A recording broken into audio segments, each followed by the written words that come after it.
Hey everybody, Jake here and welcome to the hobby. In today's video, I wanted to discuss graded Pokemon cards with you guys. What are the different grading services? What are the difference between the PSA, BGS, and CGC slabs?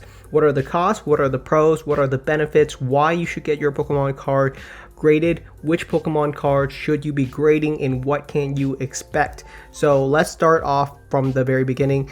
Of the three big Pokemon card grading services, and there are a ton of other different grading services. However, the three big ones are PSA, BGS, and CGC. And the reason a lot of people go to these services rather than some of the other ones like SGC, GMA, and there's a bunch of other different ones, it really comes down to two main factors. The first one is reputation.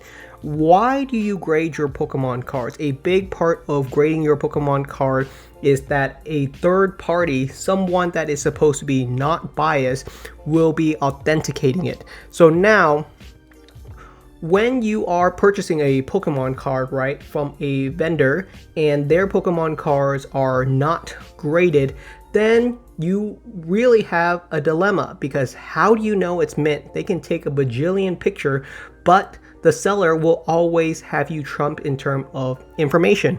The seller will always know more. If they have a mint birthday Pikachu, why are they selling it at below market price? There's a bunch of reasons. So that's why a grading service can sometimes really solve a lot of the issues with that. I have a mint birthday Pikachu. The card says so. Someone else has looked at this card and says, yes, this is a mint Pikachu card.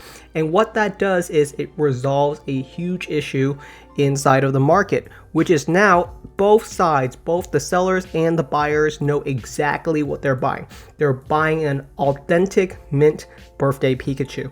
Solves a lot of the issue. I only sell graded Pokemon cards nowadays. I never sell an ungraded Pokemon card. And a big part of that is that I don't have to take a bajillion pictures. If I want to sell this birthday Pikachu, I can take one, maybe two pictures. The second picture would be of the back, although it's not super important. And this card will sell very easily because everyone knows what it is. It is an authentic mint birthday Pikachu. And that is exactly right. So the first big one that I want to talk about is the PSA slabs. It's a very iconic slab.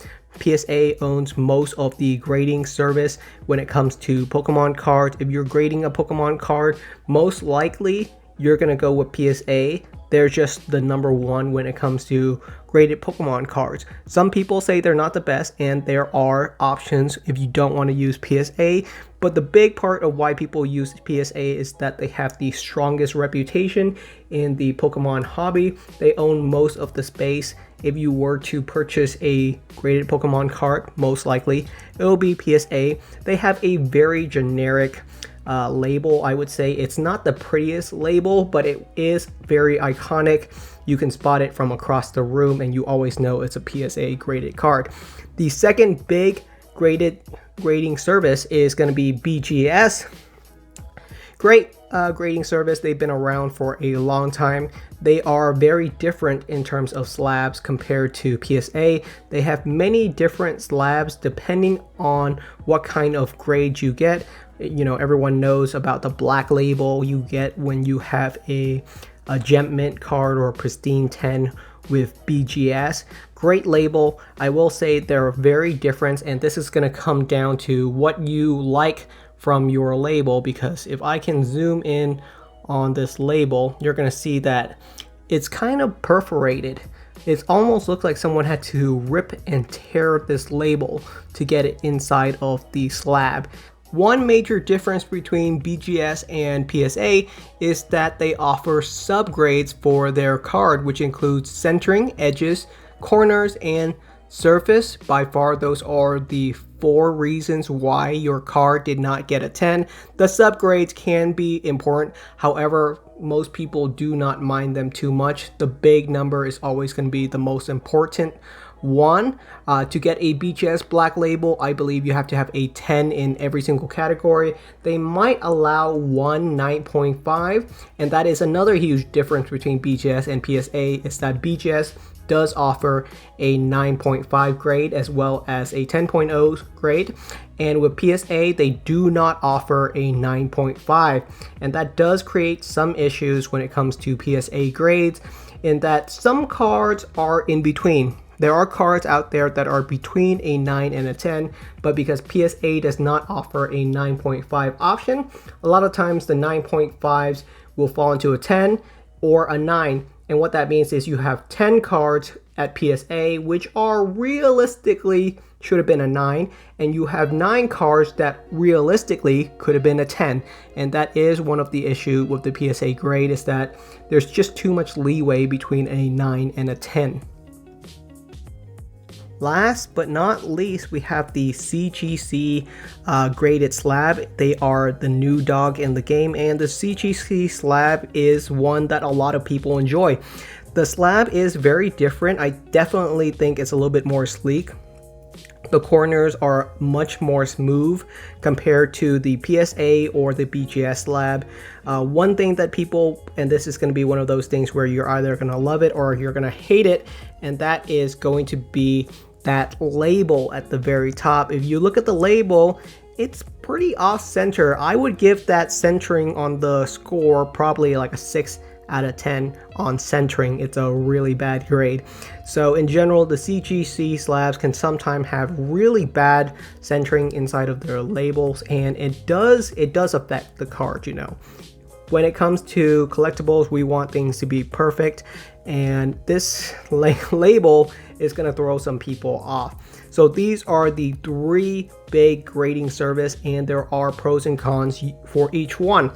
PSA is by far the most prevalent one. If you are grading with PSA, your items or your cards on listings is going to get a lot more hits because most people are looking for PSA graded cards. BGS is really fantastic when it comes to high-end perfect cards. If you have a perfect card, then you might want to send it to BGS, because if you can get yourself a BGS Black Label, then that card could be valued significantly higher than a PSA 10. CGC is all about value. If you're looking to grade your Pokemon cards at an affordable price, then CGC is by far the go-to at the moment. They offer the cheapest grading service of the 3 big ones, and their turnaround time is by far the shortest right now. It really comes down to preferences. There are pros and cons to using each of these grading services. However, if you have a card that you think you would like to get graded, I think using any of these 3 grading services will work out fantastically. Now, a question you might ask is, why would you want to grade a Pokemon card? A big part of it purely comes down to reputation. Someone else is putting their reputation on the line when it comes to your own card. Because as a seller, of course, I'm going to say my card is perfect. However, having a third party, someone who's not biased, tell me exactly what the condition of my card is exactly what we need in the hobby. Unfortunately, when it comes to collecting, you must have a third-party grader. That's how it is in pretty much every single other hobby. Sports cards, coins, you name it, you need a third party to really authenticate the artwork and give it the proper condition grade that it deserves. When it comes to Pokemon cards, what should you be sending off? Right now, I would say if you are sending something, it would most likely be something that is vintage. If you are sending off modern cards, you'll most likely want to send modern cards that are of high rarity. I think $100 is a strong cutoff when it comes to grading your Pokemon card. If your card is worth less than $100, especially after it's been graded, and this is very important, after it's been graded, if it's still not worth $100, then I think it is a card that most likely you do not need to grade at the current moment. Just keep it inside of a top loader or a card saver and you will do fine. long term until prices drop on grading services, because they are very expensive right now. So that's pretty much covers all of the big grading services and what I think you should use depending on the different scenarios that you might have for your own card. I hope this has been helpful, and if you have any additional question, do let me know, because there is a lot of nuances when it comes to grading Pokemon cards. All three of these cards, if I were to grade them from different services, they might come back at slightly different grades. This card, even though it's a BGS 9, if I were to send it to PSA, there's always the chance that it could have came back as a PSA 8. These grading services do not operate on the exact same scale, so there are some nuances to it. That's pretty much all I had to say in today's video. Thank you so much for watching, and I will see you guys next time.